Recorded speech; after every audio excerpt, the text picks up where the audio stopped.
যে আজকের ভিডিও হচ্ছে কীভাবে আপনি ফাইটার মাছকে বেডিংয়ে দিবেন। এটা হচ্ছে আমার বেডিং সেট আপ।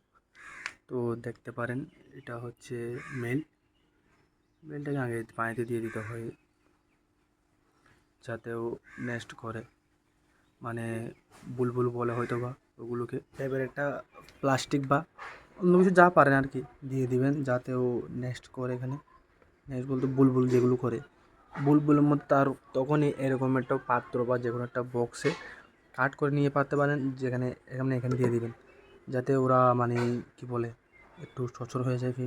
মেলটা মেলটা একটু বেশি অ্যাগ্রেসিভ হয়, এই জন্যে মাছটা লেগে দিলাম। হয়তো বা এই ফিমেলটা মরে নেয়, মানে বুলবুল একটু নেস্ট কম করেছে দেখতে পাচ্ছেন। আর তারপরে এই পাত্রটা মনে করেন এখানে রেখে দেবেন। যদি হুট করে যদি একসাথে ছেড়ে দেন ফাইটার মাছগুলি, মানে ফিমেলটাকে মেলে মেরে ফেলবে, এটাই স্বাভাবিক। কারণ জানি না হয়তো ওদের অ্যাগ্রেসিভ থাকে, তো এভাবে রেখে দিলে মনে করো এটা একটু কমে যায়। আজকে চলে আসলাম একদিন পর। বাবল নেস্ট তৈরি করার পরে কী করবেন, ফাইটার মাছ আর কি বাবল নেস্ট তৈরি করার পর ফিমেলটাকে এখানে ছেড়ে দেবেন, মানে এটা থেকে। এখন ওদের মনে করেন অ্যাগ্রেসিভটা একটু কমে যায় একটু রাখার পরে আর কি মাছটা ছেড়ে দিলাম। বাবল নেস্ট দেখতে পারেন এখন এখানে।